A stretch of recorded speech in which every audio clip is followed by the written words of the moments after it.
Parcours de coach. Aujourd'hui, dans Parcours de coach, je vous propose un entretien avec la coach et superviseur Céline Géhara Thomas, qui a écrit ou coécrit 3 livres. Le premier s'intitule « Les tribulations d'un coach français en Inde », sorti chez Inter Éditions. Le second, qu'elle a coécrit en anglais avec Michel Giffard, s'intitule « Global Coaching for the Well-Being », sorti chez VA Éditions. Et le dernier, encore en cours de coécriture, regroupera des cas de supervision commentés et sortira prochainement chez Inter Éditions. Bienvenue, je suis David Marion, coach professionnel. Dans ce nouveau parcours de coach, découvrez l'itinéraire d'une coach et superviseur à la fois authentique, sensible, engagée et bien plus encore. Parcours de coach. Écoutez, un professionnel analyse sa carrière, sa pratique et sa vision du coaching. Céline Géhara Thomas, bonjour. Bonjour David. Te souviens-tu de ce que tu rêvais de devenir plus tard, lorsque tu avais 7 ans ? Quand j'avais 7 ans, moi, je rêvais d'être astronaute. Je m'étais dit un jour qu'on était peut-être, nous, en tant qu'êtres humains, sur cette planète, un petit bout de quelque chose d'autre. Et je m'étais dit, pour aller vérifier ça, il n'y a pas de secret, il faut aller voir d'un autre point de vue si c'est vrai ou pas. Et à l'époque, un autre point de vue, je me disais, depuis la Lune ou depuis Mars, on devrait pouvoir vérifier ce truc-là. Donc, voilà, fastoche, il suffit d'être astronaute pour aller regarder ce que ça donne. C'est ça que je voulais faire quand j'étais petite. Déjà la curiosité et l'envie de vérifier. Ça, c'est mon truc, en fait. J'ai une hypothèse et de me demander si ça tient la route ou pas. Alors justement, quelles étaient tes qualités en tant qu'enfant ? Moi, j'étais plutôt une gamine assez sage. J'étais bien élevée, entre guillemets, comme on dit. J'étais travailleuse à l'école. Je faisais mes devoirs. Je pense pas avoir trop posé de problème à mes parents, quoi qu'il faudrait leur demander à eux. Et puis l'autre qualité aussi dont je me souviens, c'est la capacité à prendre en charge. Il y a plein de fois en fait où je me suis retrouvée à gérer des choses super tôt, alors que c'était pas forcément ma responsabilité, mais ça m'a jamais vraiment pesé. M'occuper d'eux, c'est un élan d'énergie que j'aime bien. On pourrait croire que c'est surtout des personnes parce que j'exerce le métier de coach, mais c'est pas que. Je peux m'occuper de projets, m'occuper de fabriquer quelque chose. Et puis quand j'étais enfant aussi, j'ai toujours été très curieuse en fait. Je posais plein de questions sur tout. J'ai des parents qui ont eu la patience soit de répondre, soit de me donner ce qu'il fallait pour que je me débrouille et que je trouve les réponses moi-même. Donc il y avait ça. Avec le temps, quand je me re-regarde enfant, je crois que j'avais déjà pas mal de méta. Ça m'a joué des tours en fait, souvent. Donc une capacité d'abstraction de la situation et un regard en hauteur, prise de distance ? C'est ça, de me dire, tiens, c'est bizarre, en fait, ça fonctionne comme ça. Tiens, c'est bizarre, les deux, ils se parlent, mais ils n'ont pas l'air contents. Ou tiens, c'est bizarre, un tel ou un tel est en train de faire ça comme ça. Et cet endroit de regarder autre chose que le contenu. Et ça, en fait, je l'ai fait très, très jeune. Et je l'ai fait d'abord dans le système familial. Puis après, je me souviens de scènes dans la cour d'école. Je me souviens de copines à moi qui, à un moment, se crêpaient le chignon en disant à l'autre « Si tu vas avec machin, t'es plus ma copine, etc. » Et je me souviens, moi, de me dire « Mais c'est bizarre, en fait, de demander à l'autre de choisir entre deux choses comme ça. » Et puis, j'ai été aussi très adaptable. Bon, avec mes parents, on a beaucoup bougé, on a changé de pays 50 fois. J'ai été élevée partout dans le monde. Et moi, j'aimais ça, en fait. Après, quand j'étais adolescente, j'aimais moins partir. Mais j'aimais bien quand même me dire où est-ce que je vais arriver après. La découverte du début, ça aussi, c'était là très très jeune en fait. Alors justement, est-ce que tu peux nous préciser la profession de tes parents ? Mon papa, il était diplomate de carrière.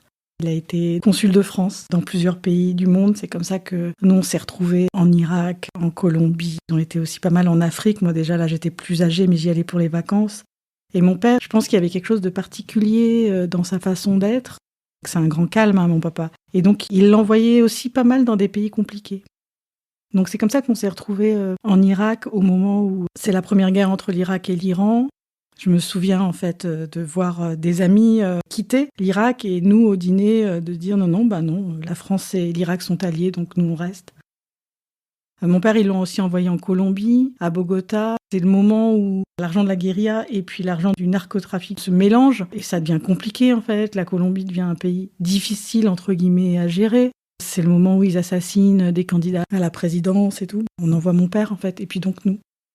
Ça, c'est mon père. Et puis, ma mère, c'est particulier. Donc, ma mère, à la base, elle a fait des études d'avocat. Elle est uruguayenne, ma maman. Et Montevideo, c'est le premier poste de mon père. Et c'est comme ça qu'ils se sont connus. Et elle a arrêté ses études pour se marier avec mon père et puis ensuite partir. Et donc pendant toute une partie de sa vie, elle a été la femme du consul, donc elle a fait des réceptions, elle a reçu des présidents. Enfin, je me souviens de soirées avec elle où on mettait la table, telle fourchette, tel verre, etc. Et puis ensuite, il y a eu un moment où en fait on est rentré en France. Ma mère, qui est une intellectuelle aussi, elle a repris ses études et donc elle est devenue professeure d'espagnol. Et elle s'est retrouvée donc à enseigner à Paris à des gamins, à leur apprendre l'espagnol. C'était aussi ça son métier à ma maman. D'avocate à femme 2 à prof. Elle m'a appris d'abord que c'était possible de changer de métier plusieurs fois. Pour elle, c'était toujours très important en tant que femme de pouvoir être indépendante. Et ça, c'est quelque chose que j'ai beaucoup entendu dans mon enfance, en fait. Céline, il faut que tu aies une carrière à toi, comme ça, si jamais. Ça me reste encore aujourd'hui. Je suis bien contente d'avoir ma vie, mon job, puis que mon mari, il ait sa vie, son job. Et ensemble, on construit chacun notre bout de carrière, quoi. Et donc à la maison, vous parliez à la fois le français et l'espagnol ? Ouais, donc c'était français avec papa, souvent l'espagnol avec maman, même si tout ça s'est mélangé allègrement. Et puis après, ma sœur et moi, au tout début, on était dans des pays où parfois il n'y avait pas d'école française. Donc c'était parfois des écoles américaines, donc il y a eu des bouts en anglais. Tout ça se mélangeait royalement. Et alors c'est rigolo parce qu'aujourd'hui, ma fille, elle est dans une école bilingue. Même à la maison, toutes les langues se mélangent. Donc elle va commencer une phrase en anglais, je vais répondre en français, je vais repasser en anglais. Il y a une dimension citoyen du monde, quoi. Ah ouais. Ça a toujours été difficile pour moi de répondre à la question « tu viens d'où ?» En général, je m'en sors par une pirouette, je dis « en ce moment, j'habite à Paris ». Je sais que je réponds pas. Alors Céline, quelles études as-tu fait ? J'ai fait une classe prépa, mathématiques, des sciences, des maths à haute dose. J'ai toujours adoré l'abstraction. J'aimais pas la physique, c'était pas mon truc. Par contre, l'algèbre, la topologie, ce genre de machin, j'adorais. Et puis après, donc, une école d'ingénieur. Et puis c'est comme ça que je me suis retrouvée à Plouzané-la Trinité, donc à Télécom Bretagne à l'époque. Maintenant, ça s'appelle IMT Atlantique, ça a changé. À faire des études d'ingénieur. C'est là que j'ai connu mon mari, d'ailleurs.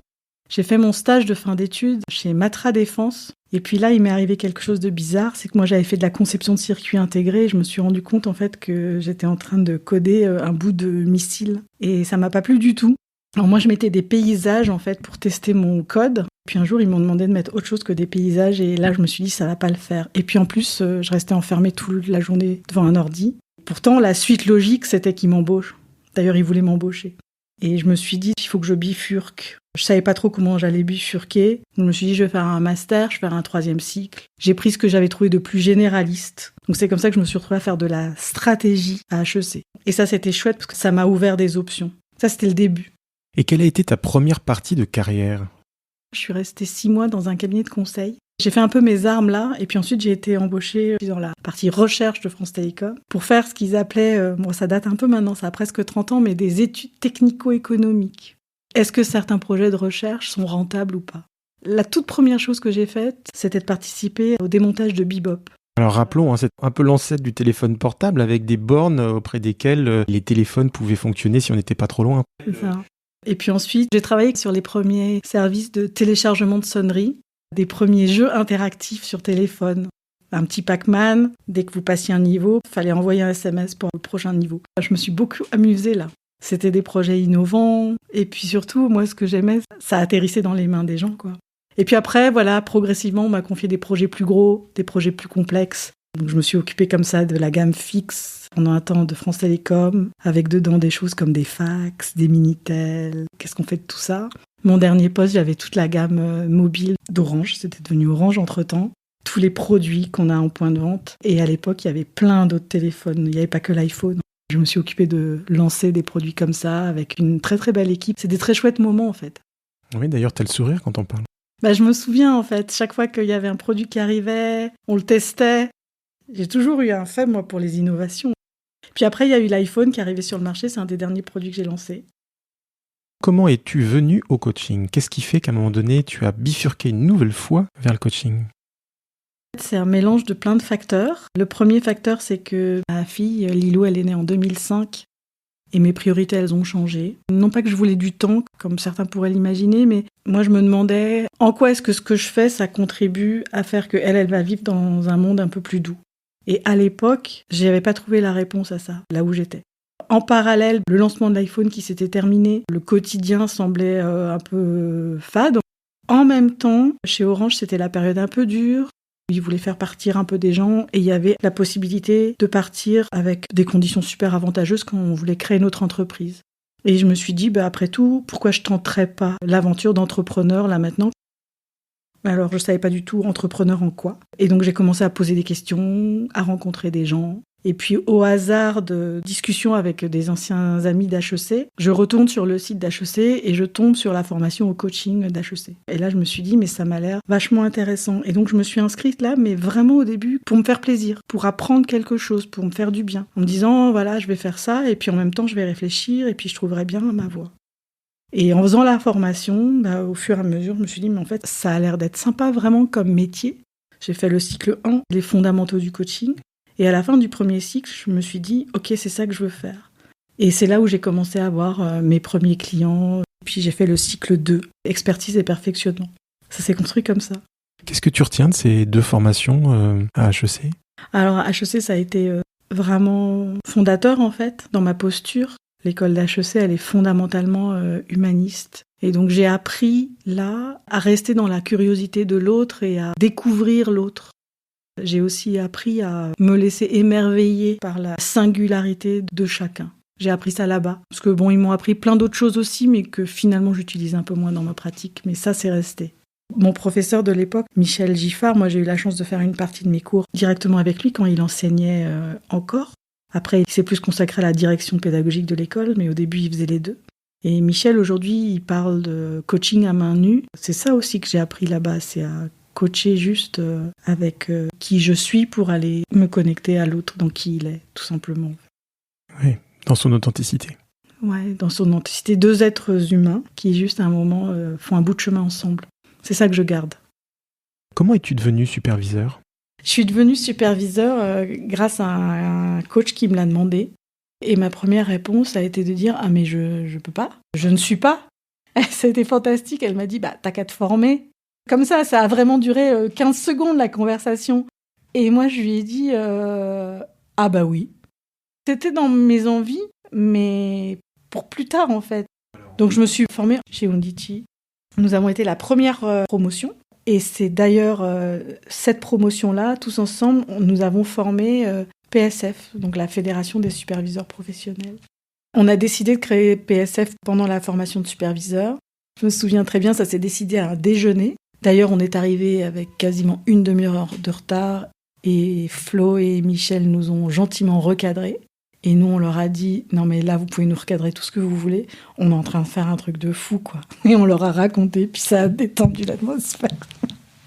Voilà, c'est comme ça. Et qu'est-ce que tu retiens de cette formation ? C'est pas le même métier. Et moi, dans ma tête, j'avais pas compris au début. Pour moi, le superviseur, c'était le coach du coach. Et en fait, pas du tout. Et après, une forme de responsabilité qu'il y a dans la posture de superviseur. Ce que je retiens aussi, c'est la magie de l'endroit de la supervision pour vraiment nettoyer son linge sale. Quand je démarre des groupes de supervision, aux personnes que je supervise, je leur dis ça, c'est vraiment un endroit pour laver votre linge sale, donc c'est normal que le linge y soit sale. C'est fait pour, hein ? Oui, c'est logique d'amener en supervision des endroits où ça va pas, où vous avez fait des bêtises, où vous avez honte, où vous vous compliquez la vie. C'est cet espace-là. Et du coup, ça veut dire, nous, en tant que superviseurs, comment on est suffisamment aligné ou congruent, robuste dans notre posture de superviseur pour pouvoir entendre un machin pas beau sans être jugeant, quoi. Ça fait penser à ce que dit Florence Lamy, un savon, ça se lave pas tout seul. Mais c'est ça. Alors Céline, nous allons parler de plusieurs de tes livres dans cet entretien. Le premier s'intitule « Les tribulations d'un coach français en Inde », sorti chez Interéditions en 2018. Il s'agit d'un livre racontant les 4 années que tu as passées en Inde avec ta famille. Alors ce livre regorge d'anecdotes sur ce qui t'a étonné, perturbé ou choqué dans cette aventure de vie, mais également de pratique du coaching puisque tu as travaillé sur place. Les émotions sont souvent convoquées, notamment le rire, mais pas seulement. Pourquoi as-tu eu cette envie de raconter ce que tu as vécu là-bas ? Ce livre, c'est une longue histoire. Donc, mon mari et moi, et puis maintenant ma fille, donc, nous sommes des voyageurs. Nous avions bien pris soin d'éviter l'Inde parce que je pensais que ce serait trop tout. Et puis, il se trouve que lui, il a eu la possibilité de faire une expatriation là-bas. On a dit oui, on y va. Et après avoir dit oui, je me suis mis à réfléchir et je me suis dit oulala, mais moi je viens de lancer ma boîte, ça commence à bien tourner. Et donc après, le deal c'était, d'accord, mais moi je pars pas en housewife, je pars pour travailler. Et mon mari, évidemment, il m'a dit, bah oui, ça m'étonne pas, je comprends même pas pourquoi tu me dis ça. Et donc la première chose que j'ai faite en arrivant là-bas, ça a dû me prendre à peu près 15 jours, 3 semaines de déballer le conteneur. Et puis après, je me suis mis à la recherche de partenaires en Inde. Donc j'ai tapé Executive Coaching Bangalore sur le net. Je suis tombée sur 3 cabinets. J'ai passé 3 coups de fil. Il y en a 2 qui m'ont dit « Génial, venez ». Il y en a un, il n'est pas venu au rendez-vous. Et puis le 3e, c'est mon ami Akash, pour qui j'ai beaucoup de gratitude aussi. Là, on a déjeuné ensemble et il m'a dit « Mais Céline, c'est fantastique. Vous êtes un produit exotique. Vous vous rendez pas compte, vous êtes blanche, vous êtes française. Et moi, j'ai plein de clients qui seraient intéressés pour travailler avec vous. » C'est d'ailleurs grâce à lui que j'ai pu transformer mon visa épouse en visa de travail. Et c'est comme ça que je me suis retrouvée à travailler là-bas, avec des boîtes locales et aussi avec des boîtes internationales qui avaient leurs entités là-bas. Et donc, il m'en est arrivé des vertes et des pas mûres. Alors, je racontais toutes ces anecdotes-là à des copines qui riaient aux éclats ou qui pleuraient ou qui ne me croyaient pas. Puis après, j'ai commencé à leur raconter par mail jusqu'au moment où il y a une amie à moi qui m'a dit « Mais Céline, en fait, tu devrais écrire. » 4 ans après, j'en avais beaucoup des histoires à raconter. Et un matin, ça m'a pris, j'ai tout mis ensemble et j'ai posté aux éditeurs.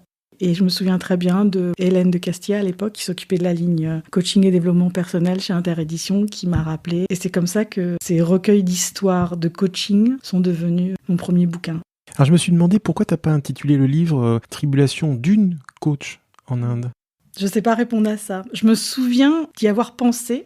Je me souviens d'avoir parlé de ça avec l'éditeur. Mais je me souviens plus de finalement pourquoi on a pris la décision comme ça. Si c'était à refaire, j'insisterais sur le une. Moi, je pense qu'il faut vraiment lire ce livre parce qu'effectivement, il y a beaucoup de passages très très drôles. Mais ça se passe comment le coaching ? Déjà, il y a plein de moments où ça se passe comme en France. Il y a des cabinets de coaching avec exactement la même posture qu'ici ou que même aux US, etc. Il y a des coachs en Inde qui sont certifiés dans des grandes associations. Donc il y a tout un endroit où ça se passe exactement comme ici. Après, c'est comme tout, le mot coaching, parfois il veut dire plein de choses différentes. Et là-bas, un coach, ça peut aussi être un gourou, au sens noble du terme gourou, donc un guide. Et là, c'est pas du tout ce que nous, en Europe, on appelle le coaching. Un guide, c'est quelqu'un qui va t'aider à résoudre d'une façon ou d'une autre les difficultés de la vie. Donc sur l'intention, ça se rejoint. Mais la modalité est pas du tout la même. Après, le marché est très différent, il n'est pas du tout structuré pareil. C'est beaucoup d'intuitu personné. Une des singularités, c'est que se développer et travailler sur soi, c'est presque comme si c'était une évidence. Alors que ça l'est peut-être un peu moins dans d'autres pays du monde. Être coach en Inde, c'est un métier normal en fait. Le meilleur moment de coaching en Inde que tu pourrais nous partager ? Peut-être celui qui m'a le plus, moi, marqué, où vraiment là, j'ai appris quelque chose sur moi. C'est un gros client que j'ai là-bas. Il me demande un séminaire pour toute une équipe. Et moi, naïvement, je lui redis, ce serait bien qu'on se mette au vert. Dans ma tête, c'est un peu comme si on allait dans un château fort ici, quoi. Donc, on va trouver un lieu de séminaire, voilà, en dehors de la ville. Et il me dit, mais bien sûr, Céline, c'est une excellente idée, fantastique. C'est à 1 heure de route de Bangalore, par des pistes. Quand on arrive, c'est une forêt, en fait. Il y a un jardinier qui arrose et je lui demande, mais c'est où l'accueil ? Et il me dit, ah, mais c'est moi l'accueil. J'ai dit, je viens pour le séminaire. Ah, vous êtes en avance ? Il est 8 heures. Le groupe arrive vers 9h30, je suis pas en avance. Et donc, je lui dis, je voudrais bien voir la salle. Et donc, il me montre la salle. Donc, la salle, c'est vraiment une paillote. C'est-à-dire, il y a un sol, un bout de béton coulé, puis des poteaux de bois et un toit en chaume, quoi. Et il n'y a pas de chaise, il n'y a pas de table, il n'y a rien. Il n'y a même pas de courant. Donc, il n'y a pas de vidéoprojecteur. Non, il n'y a pas de barco, il n'y a pas de paperboard. Il n'y a rien. Je ne me suis pas laissée démonter. Les participants étaient super contents d'être là. Et puis, en plein milieu de l'après-midi, il y a une des personnes là qui est au premier rang qui, tout à coup, me regarde vraiment bizarrement. Et il me fait un petit signe de la main et je me retourne. Et en fait, il y avait 4 babouins derrière moi. Et donc, j'ai la trouille. Et ensuite, je me retrouve à faire des espèces de petits choux. Allez, partez. Pour les chasser de ma salle. C'est mon territoire, en fait. Dans ma vision du monde, c'est ça. Alors, évidemment, les babouins, ils partent pas parce que je leur fais pas peur du tout. Et puis surtout, la même personne là, qui me les avait montrés, elle me dit « Mais Céline, c'est pas grave, vous inquiétez pas ». Et puis après, il me dit « Vous savez, ils sont aussi ici chez eux ». Et cette phrase-là, dans ma tête, à ce moment-là, elle me fait disjoncter en fait. C'est moi qui viens sur leur territoire, eux, ils sont là pépères toute l'année, nous on les envahit, et je suis là à vouloir les chasser. Cet homme-là qui était là avec moi, il me dit « Et puis vous savez, on peut très bien continuer avec eux à côté, personne gêne personne ». Pour moi, c'est une petite leçon de vie. En quoi ces différentes aventures de ces 4 années vécues en Inde t'a fait grandir dans ta pratique du coaching ? Alors ça m'a fait beaucoup progresser. Je me suis rendu compte qu'il y a des moments dans ma pratique, je pensais que j'étais en posture basse, mais en fait je l'étais pas. Par exemple, de poser une question à un client et d'être vraiment surprise par sa réponse. Mais surprise de type bouche bée, quoi. Dire, il me répond ça.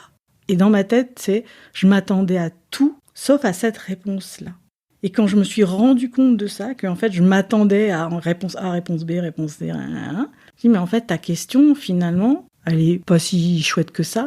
Et surtout, elle est bizarre ta posture de pas être prête à vraiment accueillir quelque chose qui soit complètement différent de ce que tu aurais pu imaginer toi. J'ai intériorisé ça là-bas. Et est-ce que cela te sert lorsque tu accompagnes un client européen ? Et si oui, en quoi ? Ça me sert à rester connecté à la singularité de l'autre. De regarder mes clients ou quand je démarre avec eux en me disant mais lui ou elle, c'est quoi les raisonnements qu'il y a dans sa tête, comment il pense, comment il ressent, et de rester dans cet endroit de la découverte. Quels conseils pourrais-tu donner à des coachs qui pour diverses raisons vont être amenés à coacher en Inde ? Moi je leur dirais déjà, oubliez tout ce que vous savez sur l'Inde, laissez tomber tous vos stéréotypes, que l'Inde est beaucoup plus complexe et beaucoup plus belle que ça. Et je leur dirais aussi de se laisser embarquer par la spiritualité du pays, de se méfier des apparences.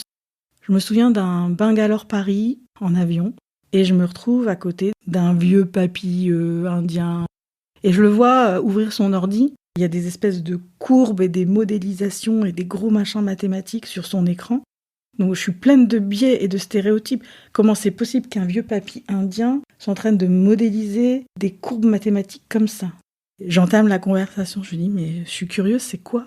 Il me raconte qu'en fait c'est un mathématicien, qu'ils sont en train de réfléchir avec le gouvernement indien comment ils vont fabriquer des montagnes artificielles à un endroit du pays pour gérer les problèmes de mousson et éviter les inondations.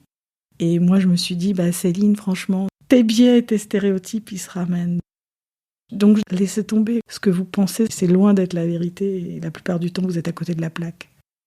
Donc l'humilité et aussi se laisser cueillir, par l'instant. Ouais, c'est ça.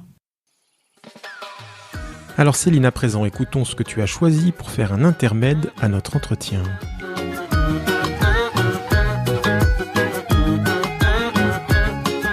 S'il est un monde tout autour, oui tout autour qui nous entend, où vont nos rêves de toujours, et pour toujours nos rêves d'enfant. Moi je rêve qu'un jour tout autour de moi s'éveille un nouveau monde d'un genre qu'on ne connaît pas. Moi je rêve qu'un jour tout au fond de toi s'éveillent tous les pouvoirs, les rêves qui dorment en toi. Tous les pouvoirs, les rêves qui dorment en toi. Il est un monde autour qui nous attend, où se dessinent nos rêves en plus grand. Comme si c'était écrit depuis la nuit des temps. Un nouveau jour se lève, tout autour se lève. Il est un monde autour qui nous attend, où se dessinent nos rêves en plus grand. Comme si c'était écrit depuis la nuit des temps. Un nouveau jour. Alors il s'agit de la chanson Printemps éternel de Flo de la Vega, l'ancienne moitié du duo Frérot de la Vega, qui a amorcé sa carrière solo avec ce titre sorti à l'été 2020. Pourquoi ce choix, Céline ?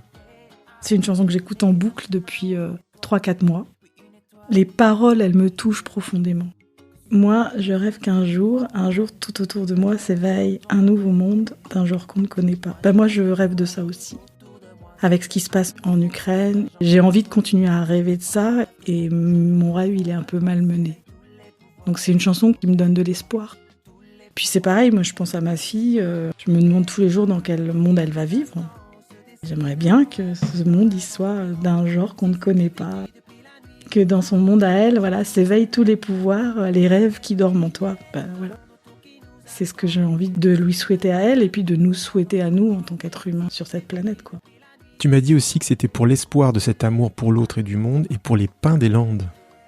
Nous avons une maison de famille dans le Pays Basque. C'est un endroit important puisque avec mes parents on a voyagé partout. On n'avait pas vraiment d'endroit d'ancrage et cette maison est devenue un peu un endroit d'ancrage. Et quand je prends le TGV, donc Paris-Dax ou le Paris-Bayonne, dès qu'on passe Bordeaux, on commence à traverser les forêts de pins. Et moi, dès que je vois les pins, tout de suite, ça va mieux. Ils ont une capacité à mettre en joie et en sérénité qui est inégalée.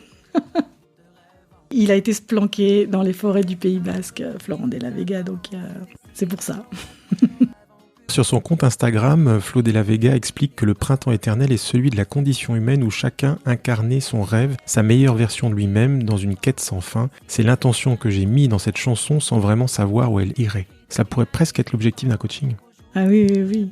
Si chacun d'entre nous, on pouvait vraiment se reconnecter dans nos vies à qui on est profondément, si on arrivait à faire un peu plus de ce qui fondamentalement nous fait du bien et fait du bien aux gens autour de nous, moi je dis gagner quoi.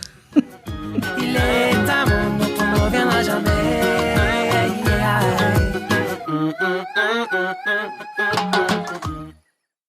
Alors Céline, passons à présent au second livre qui s'intitule Global Coaching for the Well-Being, sorti chez VA Éditions. Le sous-titre est éloquent, Your Roadmap to Successful Coaching. Ça m'est apparu plus comme un manuel de coaching pour citoyens du monde ou pour coachs qui voyagent. C'est une coécriture avec Michel Giffard. Quelle était votre intention en écrivant ce livre ? Alors c'est Michel qui est venu me chercher pour ce projet. Lui, il voulait écrire en anglais, c'était important pour lui. Et il voulait aussi écrire quelque chose pour l'école de coaching d'HEC. Comme il dit, toi t'es fortiche en anglais et tu vas m'aider à pas écrire trop de bêtises. Et moi je lui dis d'accord, déjà je suis honorée que Michel veuille écrire un bouquin et mettre mon nom à côté du sien. L'histoire elle démarre comme ça. Et je me rends compte en lisant ses écrits que moi j'ai des choses à dire. Et ça devient donc un manuel qu'on va écrire ensemble. Ça devient aussi un espace d'échange et de confrontation de pratique. Pour moi, d'arriver à dire à mon prof, tu sais, là, je vois pas du tout les choses de la même façon que toi, et même je pratique différemment, je me suis rendu compte que j'avais fait du chemin. Ça devient un livre qui a vocation déjà à expliquer comment nous deux on pratique, avec les 80% de communalité dans notre pratique, et en particulier l'espace humaniste. Et ça devient aussi, au fil de l'écriture, un livre très engagé. Il y a tout le chapitre 2 et il pose un regard critique, parfois un peu dur, sur le monde et sur les modèles d'aujourd'hui. Et en fait, en écrivant ce livre, nous nous rendons compte, Michel et moi, que nous avons aussi comme intention de titiller le lecteur sur sa responsabilité dans le monde d'aujourd'hui. Et nous avons décidé dans le livre de prendre un parti pris, de dire que nous considérons que le coach, il n'est pas neutre. Et qu'il a non seulement un rôle à jouer, mais que de par ses coachings, il a moyen d'influencer ce qui se passe dans le monde. Donc l'intention, elle est pédagogique, mais elle est aussi un peu politique et engagée. Ça me rappelle ce que peut écrire Peter Hawkins, qui est un superviseur anglais assez connu, et qui explique que le coach a une responsabilité et doit notamment interroger ses clients sur le rôle qu'ils peuvent avoir, notamment pour l'écologie. C'est ça. Donc c'est peut-être une vision un peu anglo-saxonne aussi du coaching, non ? Ah, peut-être, oui. En tout cas, ça veut dire, par exemple, que si on prend l'écologie, je pourrais regarder ça sous la forme d'une polarité. Il y aurait le coach qui dirait « si mon client n'amène pas le sujet, j'en parle pas ». Et à l'inverse, je pourrais avoir une posture presque intégriste en disant « il faut absolument qu'on parle d'écologie dans ce coaching », ça marche pas non plus. C'est l'espace du milieu. Moi, là où je vois la non-neutralité du coach, et moi je pratique comme ça va être par exemple avec un dirigeant de m'étonner. Vous me parlez de ça, et vous me parlez jamais de ça. Qu'est-ce que ça vous fait quand je vous dis ça ? J'injecte quelque chose dans la conversation qui vient pas du client. Quand je fais ça, je suis pas neutre. L'autre endroit qui me fait aujourd'hui, moi, beaucoup réfléchir, je vis dans le même monde que mes clients. Donc, par exemple, la crise écologique, je la vis comme eux. La crise Covid, je la vis comme eux. Comment faire aujourd'hui pour être encore extérieur, entre guillemets, au système, alors que je suis dans le système. Ça ressemble au débat qu'il y a sur le coaching interne, bien sûr, mais comment faire pour accompagner de façon pertinente et juste un client quand nous-mêmes, en fait, et à certains endroits, on vit exactement la même chose qu'eux. Ça, c'est un sujet qui me questionne pas mal aujourd'hui. Est-il possible de coacher indifféremment, quelle que soit la culture du client ? Non seulement je pense que c'est vrai, mais je pense en fait que c'est indispensable. C'est vraiment comment je vais accompagner l'autre, peu importe sa culture. C'est presque comme si connaître sa culture à l'avance, pour moi, ça venait polluer ma pratique, parce que même si je fais très attention, je vais quand même projeter un certain nombre de choses. Je coach un être humain, en fait. Je m'en fiche un peu du reste. J'ai eu un client quand j'étais en Inde, lui, franco-japonais, élevé au Japon, en poste à Singapour avec un boss chinois qui bossait pour une entreprise française. Qu'est-ce que je sais de lui avec tout ça ? Tout ce que je pourrais imaginer, c'est sûr, je vais me planter. J'ai pas d'autre solution que d'aller à sa rencontre, en fait. Racontez-moi qui vous êtes, quoi. Je crois plus du tout à tous les modèles sur l'interculturalité. Rapport à l'heure, rapport à l'argent, rapport à la décision, j'y crois plus du tout. Mais du coup, ce livre, moi je l'ai aussi lu comme un manuel destiné aux coachs qui interviennent dans différents pays. Oui, c'est possible de le lire comme ça. C'est un manuel pour n'importe quel coach qui voudrait ajuster sa pratique, affiner sa pratique. Et si en plus il pratique dans un pays qui n'est pas le sien, génial. Il y a quand même un référentiel socioculturel qui est différent d'un continent à l'autre et souvent d'un pays à l'autre. Comment dépasser ces différences subtiles ? Je pense qu'on est vraiment à l'endroit de la curiosité. Ce que j'ajouterais pour nuancer mon propos, c'est peut-être d'être connecté à ce qui est en train de se passer dans l'écosystème de l'autre. Je pense à ça parce que j'ai eu, il y a 2 ans, un client qui était au Venezuela. Et ça démarre par un coaching, mes relations avec mon boss, etc. Et un jour, pendant le coaching, il finit par me dire, en fait, je me pose la question de si je dois partir ou rester. C'est un des moments les plus intenses de la crise vénézuélienne, Chavez est plus là, etc. Et donc, c'est pas est-ce que je dois démissionner ou pas. Ce qu'il est en train de me dire, c'est est-ce que je dois prendre mes valises et ma famille et quitter le pays parce que ça va devenir dangereux, ou est-ce que je peux rester ? C'est ça ce qu'il est en train de me dire. Et parce que je connais le contexte, parce que je connais le continent, parce que je sais que ce genre de questions peuvent se poser, je vais saisir ça et je vais aller à cet endroit-là. Et ça, c'est spécifique. D'avoir aussi cette curiosité pour ce que l'autre est en train de vivre dans le pays, dans la politique, dans les sports, dans tout ce qui peut être en train de se passer. À t'écouter, je me dis que finalement, la seule condition sine qua non d'un accompagnement d'une personne dans une autre langue que la sienne, c'est la parfaite maîtrise de la langue, pour apprécier les subtilités de ce qu'il va dire, en fait. Il ou elle va dire, le client. Ouais, moi, c'est ma croyance, oui. Ou alors, ça va être de s'autoriser, moi je fais très souvent ça avec certains de mes clients, à se promener dans différentes langues. Par exemple, là j'ai une cliente en ce moment qui est espagnole. On fait le coaching en anglais parce que moi je suis un peu plus à l'aise en anglais qu'en espagnol sur certaines questions. Et puis sur d'autres questions, je suis plus à l'aise en espagnol. Donc en fait, j'ai contractualisé avec elle et elle était super contente. C'est-à-dire, on va faire un petit mélange des deux et on verra bien. Quand ça vous vient en anglais, ça vous vient en anglais. Quand ça vous vient en espagnol, ça vous vient en espagnol. Et on se dépatouille de ça pour aller au plus juste. J'ai une exigence maintenant pour la finesse dans les questions et puis pour d'être capable d'entendre. Ou alors, il faut avoir suffisamment d'humilité pour aller sur qu'est-ce que vous voulez dire par là. Mais c'est pas toujours évident parce que je pars ou je reste, c'est facile de penser qu'on a compris. Et du coup, l'autre question qui me vient, c'est est-ce que la démocratisation des outils, notamment de visioconférence par exemple, facilite les coachings à l'international ? Autrement dit, est-ce que la technique est un frein ou un accélérateur selon toi ? Alors ça, c'est un débat qui, moi, me surprend. Parce que moi, mes premiers coachings par Skype, je les ai faits en 2010-2011. En fait. Pour moi, il se passe des choses différentes dans les deux espaces. Il y a des choses que le distanciel permet, et il y a des choses que le présentiel permet. C'est 2 espaces différents et 2 cadres différents, et d'apprendre à naviguer avec ça. Par exemple, moi, dans ma pratique, je suis presque plus à l'aise par téléphone qu'avec une visio. Mon écoute, elle est plus fine, juste avec l'audio, par exemple. Ça me surprend, moi, des collègues qui disent encore aujourd'hui « Oui, mais moi, le coaching en Teams, je fais pas et tout. » Je challenge ça, je dis « Et tu pourrais essayer. » Et puis après, c'est vrai, moi, ça me permet d'avoir des clients partout dans le monde. Et c'est génial. Alors, Céline, tu m'as également partagé quelques chapitres de ton prochain livre qui est en cours de coécriture, puisque c'est un livre que vous écrivez à plusieurs, qui est un livre dédié à la supervision. Pourquoi ce livre, Céline ?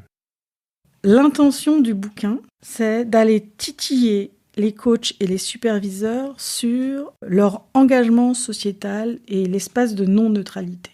Ensuite, il y a une autre intention qui est de faire des cas de coaching supervisés, parce que ça n'existe pas aujourd'hui. Il y a des cas de coaching commentés, mais des cas de coaching supervisés, ça n'existe pas, avec dans l'idée d'insister, de rappeler et de démontrer l'importance énorme de la supervision, en particulier quand on est sur des sujets qui nous touchent autant que nos clients. Donc j'ai été chercher mes co-auteurs à cet endroit-là parce que soit ils étaient engagés dans une cause, soit parce que ce sont des personnes qui, d'une façon ou d'une autre, cherchaient un moyen de professionnaliser le métier. Dans ce livre, il n'y a que des cas sur des sujets polémiques ou en tout cas complexes ou en tout cas pas habituels.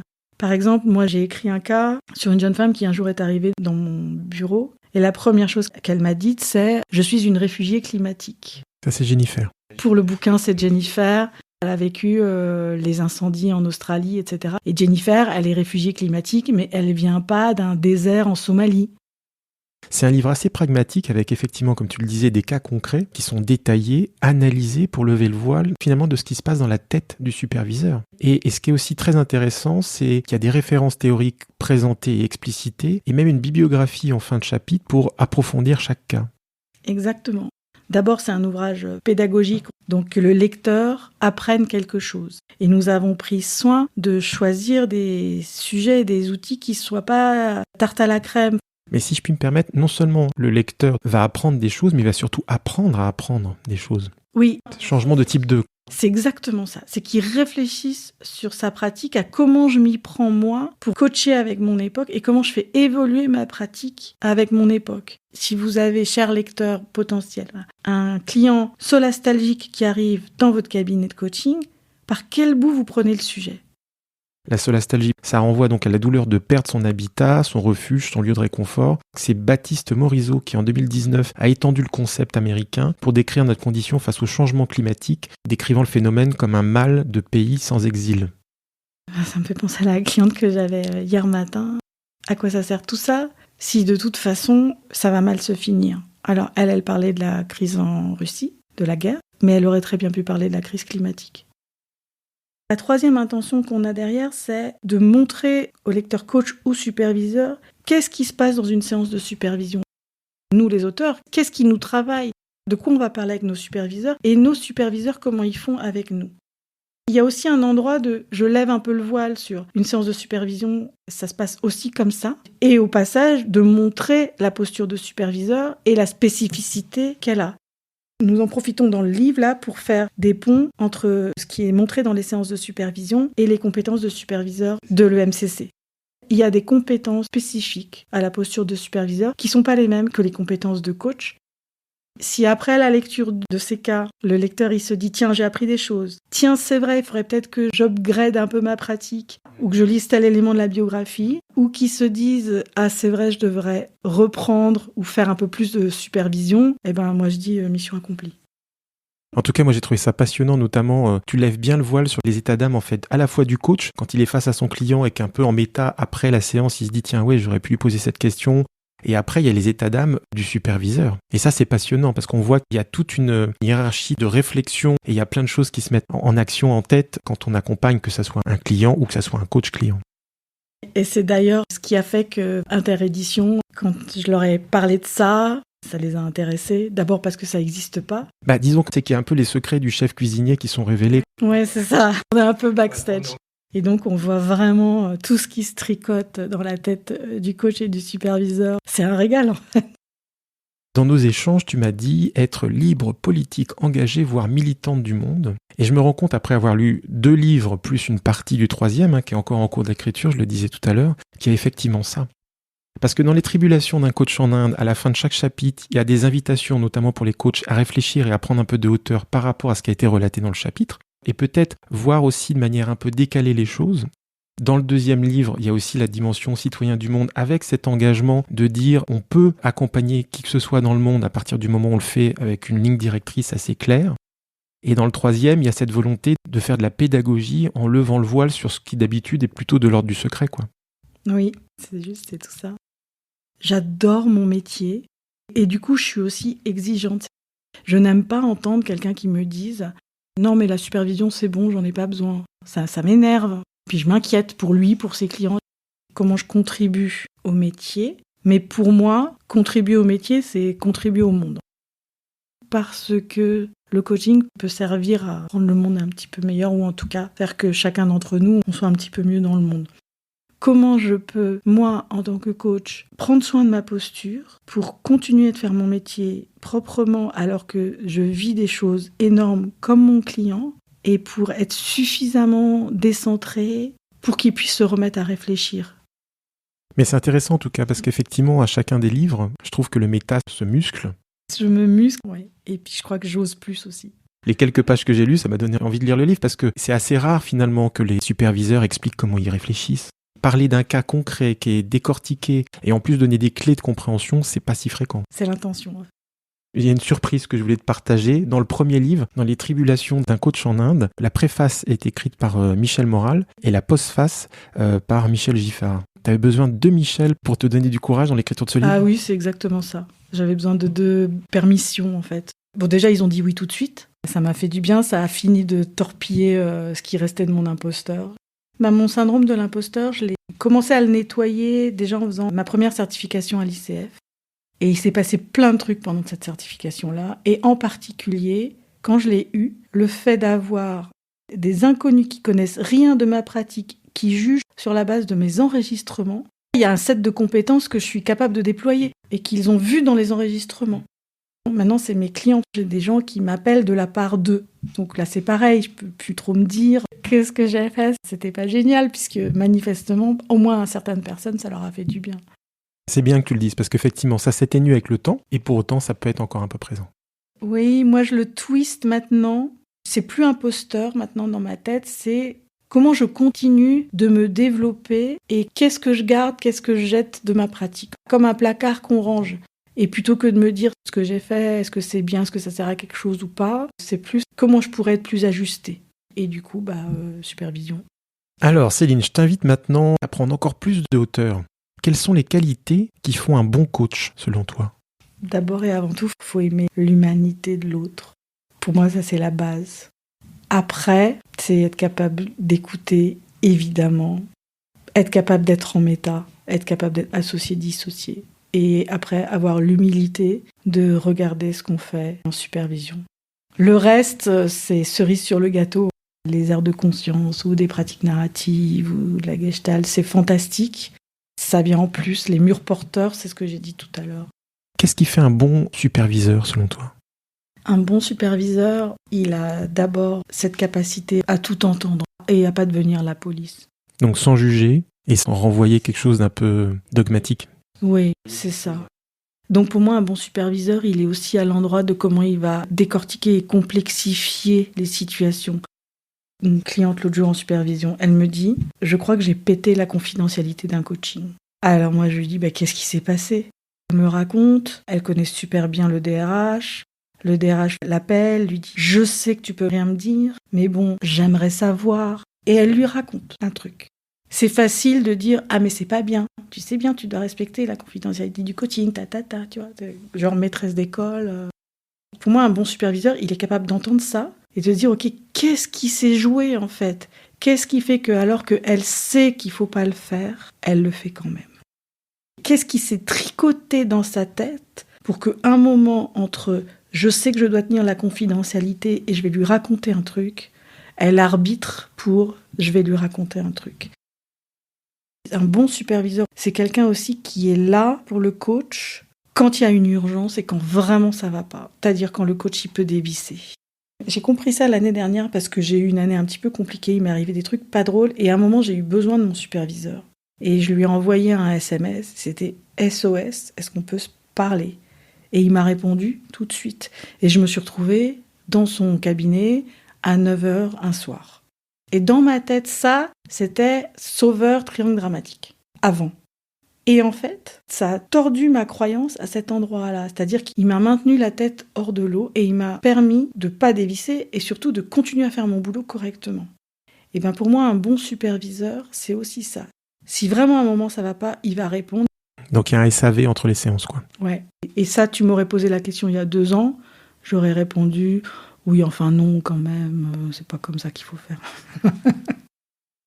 Alors Céline, quelle est ta vision du coaching et sur son évolution récente et éventuellement qu'est-ce qui t'étonne le plus sur l'évolution du coaching ?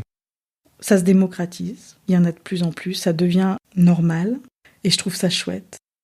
Ce qui m'étonne par contre, c'est la face d'ombre qui va avec ça, c'est-à-dire que si je fais pas attention, je pourrais être un patch d'un dysfonctionnement managérial. C'est-à-dire là où les managers, ou la structure, ou l'entreprise ne fait pas bien son boulot, et d'aller chercher le coach pour compenser ça. Parce que du coup, ça vient me chercher, moi, sur un endroit de complicité avec le système.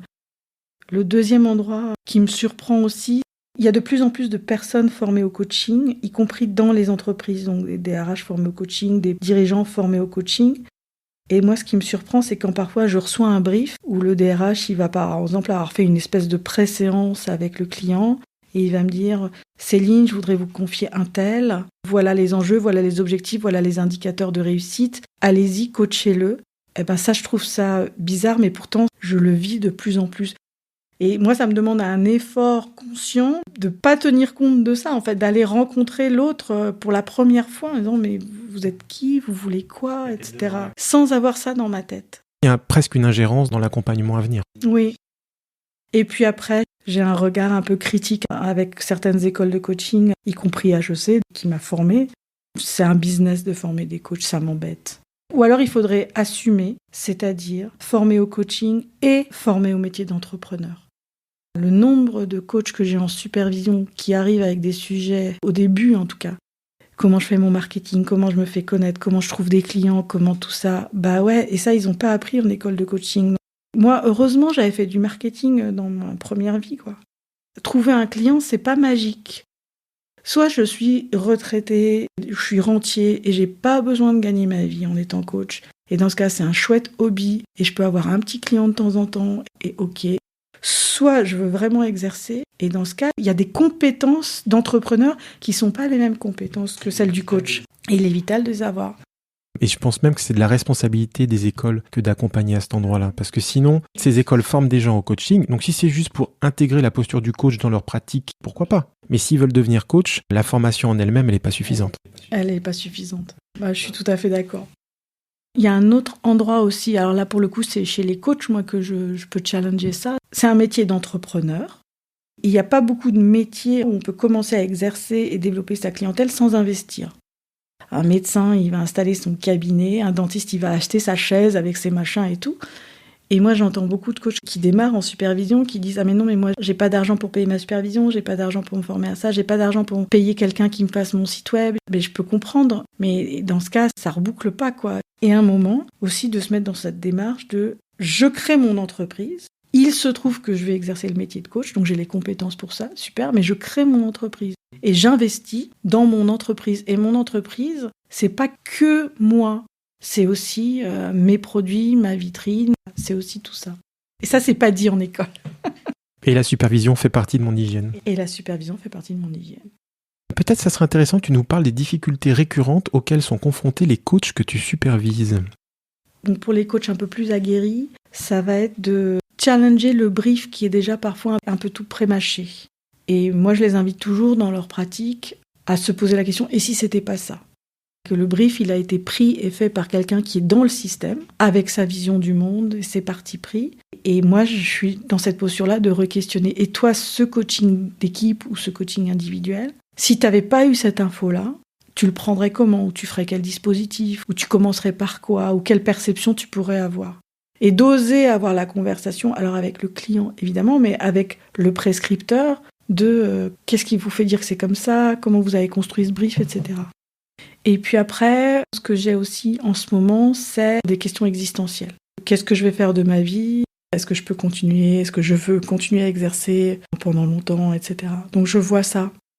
Quel est le rôle des coachs dans la société en pleine mutation dans laquelle nous vivons ? Pour moi, nous sommes un peu des petits colibris. Chaque fois qu'on rentre en lien avec une personne, si à partir de ça, il y a un petit peu plus d'amour dans le monde, pour moi, le rôle des coachs, il est là. Bon, c'est un petit peu utopiste ce que je dis, mais après, c'est d'être présent, de garder de la lucidité, d'essayer de réveiller chez nous et chez nos clients leur esprit critique. Les aider à plus être les hamsters dans la roue, je dirais. Si le temps d'une séance, on arrive à faire ça, pour moi, c'est chouette, quoi. A contrario, je pense que ce n'est pas notre rôle d'être militant. Nous n'avons pas à afficher nos croyances dans nos coachings, que ça regarde que nous. De faire la part des choses à cet endroit-là, comment on peut être juste agitateur au sens noble du terme, sans balancer notre vision du monde dans nos coachings, en fait. Mais là encore, ça renforce la nécessité d'être supervisé, en fait. Ça renforce la nécessité d'être supervisé, ouais. Et après, c'est sans fin, parce que, tu vois, voilà, moi, mes superviseurs, c'est pareil. Ils regardent ce qui se passe en Russie en ce moment, et ils le vivent aussi. Quand je leur parle de ça, c'est très exigeant. J'attends d'eux que ça les affecte différemment de moi pour qu'ils puissent me superviser à cet endroit-là. Et en même temps, je sais qu'ils le vivent aussi. J'ai une question qui me vient parce qu'en fait, j'ai lu un article il n'y a pas très longtemps et j'ai trouvé ça intéressant. Mais qu'est-ce que tu réponds à la critique sur le fait que le coaching, il y a une côté un peu pyramide de Ponzi, quoi. C'est-à-dire qu'il y a le coaching, il y a la supervision, et puis les superviseurs sont supervisés et il y a un côté sans fin. Je sais pas trop. En fait, ce que je sais, c'est que pour moi, il y a un endroit qui est pas clair.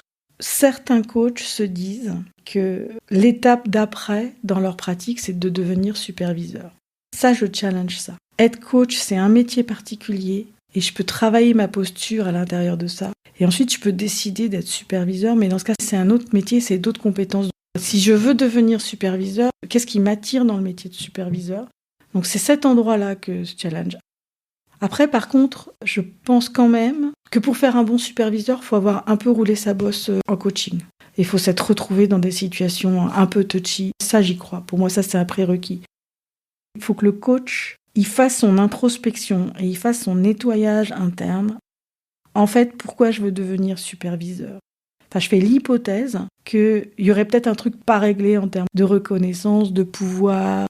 Et oui, mais dans ce cas, il fallait choisir un autre métier, quoi. Parce que sinon, l'étape d'après, c'est superviseur de superviseur et superviseur de superviseur de superviseur. Et oui, c'est une fractale. On n'en finit pas. Je trouve ça presque plus challengeant de se dire je coach des dirigeants et comment je vais me retrouver à coacher un homme de 25 ans ou une femme de 25 ans et réussir à me reconnecter à ça et à sa réalité à lui et à ses emmerdes à lui. Pour moi, ça c'est une belle façon de faire évoluer sa posture, par exemple. Est-ce que tu peux nous partager ton premier coaching ? C'est un étudiant en executive MBA à HEC. Il est d'origine indienne. Et je me souviens de ce coaching, on est sur le campus d'HEC, et en fait, il me raconte tout son processus interne avec une espèce de recul et un méta qui, moi, m'épate. Donc je suis vraiment dans une fascination pour le méta de mon client qui est incroyable. Derrière, je vais aller dire à mon superviseur, il n'a pas besoin de moi en fait. Et je me souviens de ce client parce que d'abord, il était en tongs alors que ça caillait. Et je me souviens aussi, il m'a parlé de ses parents et moi d'oser lui demander et du coup, qu'est-ce que vous auriez envie de leur dire s'ils étaient là ? Et dans ma tête, j'étais « Mais Céline, mais qu'est-ce que tu fais là ? Ce serait pas de la thérapie ?» J'étais à cet endroit-là. Et puis c'était juste chouette ce qui s'est passé. Mais je me prends moins la tête maintenant. J'ai envie de poser cette question, je la pose. Quel est l'accompagnement dont tu es la plus fière ? Je suis fière d'un de mes accompagnements en Inde. Je me suis pas laissée démonter. Un des premiers accompagnements que j'ai fait là-bas, c'était un coaching d'équipe. Et à la dernière minute, je me suis dit, Céline, des coachings d'équipe comme ça, t'en as jamais fait. Et si, au lieu d'être le coach, t'étais l'observatrice ? Et heureusement que j'ai fait ça, parce que je me serais pris les pieds dans le tapis, mais un truc énorme. Donc, je suis fière d'avoir eu la sagesse ou l'humilité de me dire, attends, là, t'es peut-être incompétente, n'y va pas comme ça. Ça, je suis fière. Après, il y a plein de clients à moi pour qui j'ai beaucoup de tendresse, ouais. Puis il y en a, ils me manquent. C'est pas grave, moi je vis avec maintenant, mais il y en a plein, j'aimerais bien avoir de leurs nouvelles. Avant, je le faisais pas, mais maintenant, je leur dis, n'hésitez pas, si un jour vous avez envie de me donner des nouvelles, moi j'adore ça. Là, j'ai une cliente qui m'a appelée, ça fait 10 ans que je l'ai accompagnée. Elle a une mission à me confier, entre-temps, elle a pris du galon, etc. J'étais hyper touchée, parce qu'elle me dit, Céline, est-ce que tu te souviens de moi ? Mais oui, je me souviens d'elle.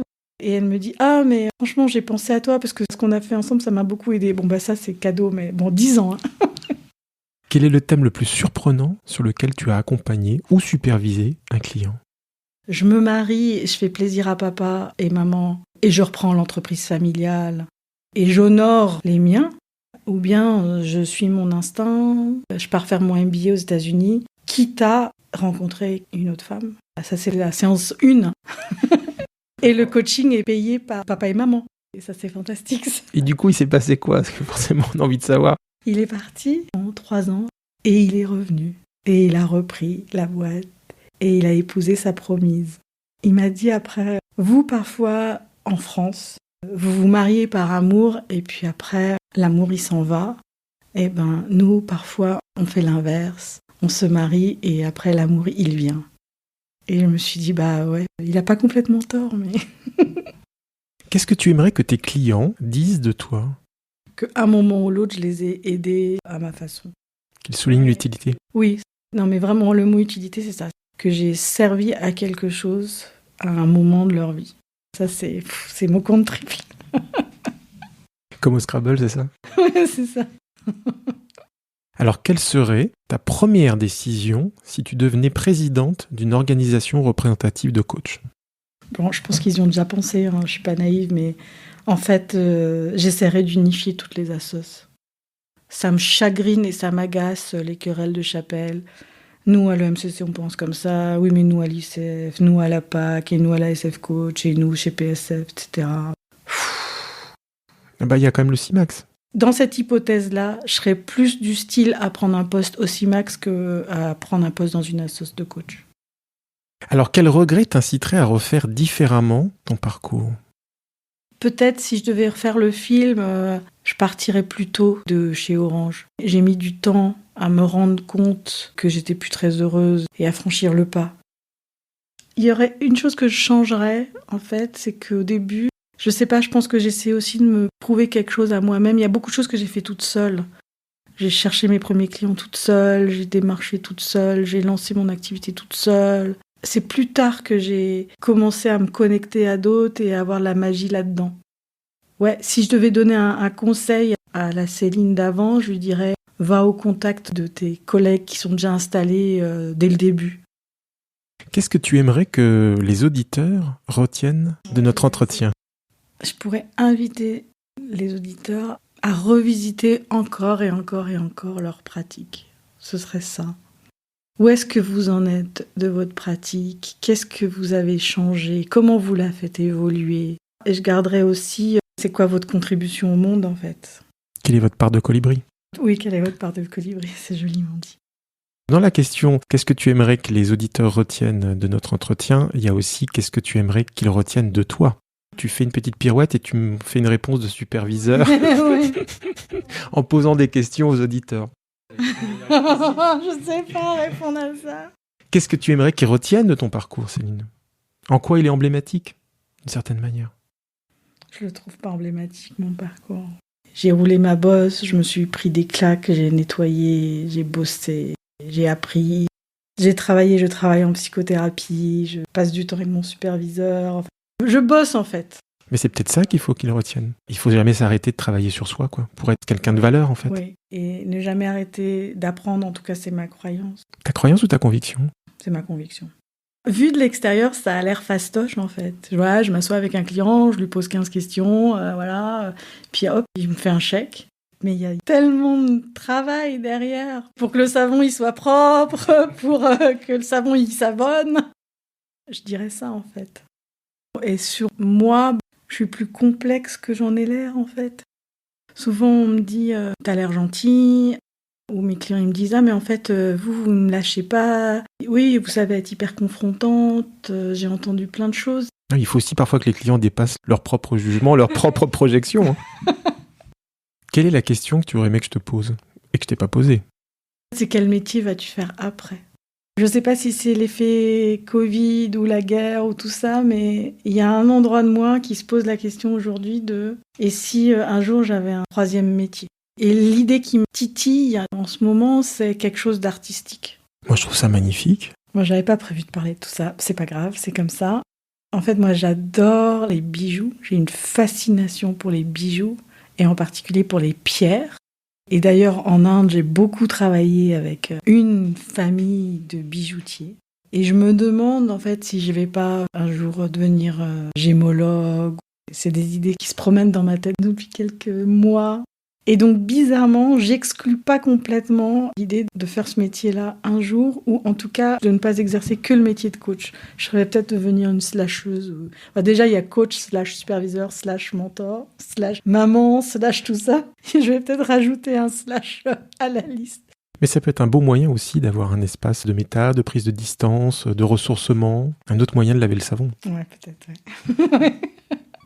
Alors, un horizon pour le troisième livre. Il faut que je vois ça avec Interédition, mais en tout cas, ça se joue entre l'automne 2022 et tout début 2023. Ça va dépendre de nous, à quelle vitesse on finit, mais là, on est bien parti. Et puis, eux, du calendrier de publication. Je croise les doigts pour que ce soit automne 2022. Ce serait chouette. Céline, à présent, écoutons un extrait de la chanson que tu as choisie pour incarner ton propre parcours et nous parlerons de ce qui a motivé ton choix juste après. Yo soñé con aviones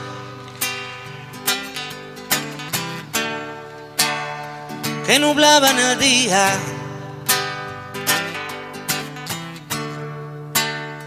justo cuando la gente más cantaba y reía, más cantaba y reía.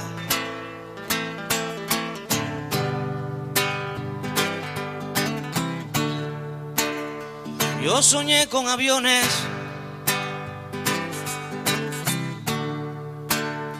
que entre sí se mataban,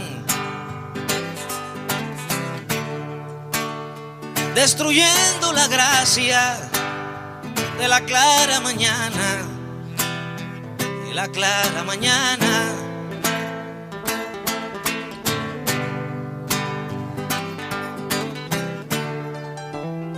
Si pienso que fui hecho para soñar el sol. Alors il s'agit de la chanson Sueño de una noche de verano du musicien, poète et compositeur cubain Silvio Rodríguez, chanson sortie en 1986 sur son album Cosas y Azares. En quoi cette chanson incarne ton parcours, Céline ? Cette chanson, elle est pleine de sens pour moi. Moi, j'écoutais ça quand j'étais ado. Dans ma chambre, il y avait un poster du Che. On était en Colombie en plus. Mon sac US kaki et j'avais barré au feutre US dessus. Les années 80, quoi. Des années 80. Et donc, j'écoutais ce poète révolutionnaire cubain avec des amis. J'ai sauté des classes quand j'étais plus petite, etc. Donc, j'ai toujours eu des amis qui étaient plus âgés que moi. J'avais 15 ans, mes potes, ils en avaient 20. Et eux, ils faisaient des manifestations dans la rue, ils étaient en fac de droit. Et ils m'amenaient avec eux. Et moi, j'étais trop contente. Et donc, c'est eux qui m'ont fait découvrir la Révolution. Et à travers la Révolution, cet auteur-là. Donc, cette chanson, c'est un peu mon adolescence rebelle. Elle est aussi en espagnol, et ça, c'est toutes mes racines. C'est une langue qui me touche. Quand on regarde un peu les paroles, il est fondamentalement humaniste, et il a un côté très mélancolique, et ça, c'est beaucoup moi. À un moment dans cette chanson, il dit « C'est difficile d'être heureux quand je vois tout ce qui se passe autour. Et c'est difficile de faire des chansons d'amour et des chansons belles quand je vois la guerre, les tanks, etc. » Et moi, je peux m'émerveiller devant un arbre, devant un paysage, et en même temps être profondément triste de ce que je vois dans le monde. Et pour moi, cette chanson-là, il arrive à connecter ces deux émotions, et c'est juste magique en fait. Et c'est pour ça qu'elle me touche profondément. Dans ses interviews, il dit nous, on essaye de vivre une utopie qui est de vivre ensemble tous sur Terre et de s'aimer. En même temps, nous ne sommes pas dupes de nous-mêmes. Moi, ça m'étonne même aujourd'hui. Je me dis comment c'est possible qu'en 2022, avec tout ce qu'on sait et toutes les évolutions du monde, on en soit encore à déclencher une guerre avec des chars. Il y a une part de moi qui ne comprend pas, et lui, il ne comprend pas ça. En fait, j'ai l'impression qu'il lit dans ma tête. Alors justement, dans une interview à un journal américain, il disait « La rage est ma vocation. Ce que je veux dire par là, c'est que je ne sais pas vivre en dehors du monde, que ce qui arrive aux autres me touche, m'affecte, m'intéresse, me mobilise. C'est toujours vrai pour moi, quels que soient les mots que j'utilise pour le dire. Et le jour où j'arrêterai de ressentir ça, je pense que je serai fini en tant qu'être humain. » Ah ouais, alors il le dit tellement bien. Ça, c'est ce qu'il y a dans ma tête, ça. Pas dans mon cœur, plutôt. Presque tout m'affecte. Si je fais pas attention, si je prends pas sur moi, mais je peux m'émerveiller d'un rien et être en larmes pour un rien, en fait. Alors bon, quand il y a des grands chamboulements comme ça, c'est compliqué. Bon, mon mari, il est habitué. Dans un échange, tu m'avais dit « J'ai choisi cette chanson pour la musique qui me touche profondément, écoute après écoute depuis 40 ans. Pour le texte, tellement puissant, qui connecte avec mes racines, pour mon côté militant et mon espoir mélancolique pour le monde. » C'est très beau, ça. C'est vrai, j'ai écrit ça. Ça m'a touché quand tu m'as écrit ça. Je connaissais pas la chanson, je l'ai découvert avec plaisir. Ouais. Alors avant de conclure, je vais rappeler les titres de tes livres. Donc Les Tribulations d'un coach français en Inde, sorti chez Interédition en 2018. Global Coaching for the Wellbeing, donc là c'est un livre en anglais, plus académique, sorti chez VA Édition, et enfin l'ouvrage collectif dédié à la supervision qui sortira soit l'automne-hiver 2022, soit tout début 2023. Il a déjà un titre, ce livre ? X cas de coaching supervisé, quelque chose comme ça. X étant entre 15 et 20. Pour l'instant, ça ressemble à ça, le titre. On est en train de travailler avec l'éditeur, faudra affiner. Un grand merci Céline pour avoir accepté de participer à ce podcast. Merci beaucoup. Merci de la pertinence de tes questions, de la finesse de tes questions. Merci David. Merci beaucoup.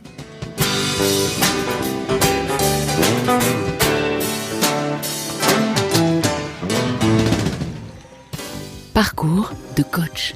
Merci pour votre écoute. Le podcast Parcours de coach est diffusé sur toutes les plateformes d'écoute et toutes les applications dédiées au podcast. Si cet épisode vous a plu, s'il vous plaît, notez-le favorablement sur la plateforme d'écoute ou l'application que vous utilisez.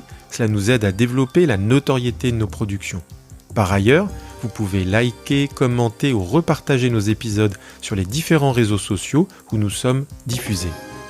Continuez à nous envoyer vos questions, réactions ou suggestions à notre adresse électronique lemediadescoach@gmail.com et n'hésitez pas à recommander ce podcast à vos contacts.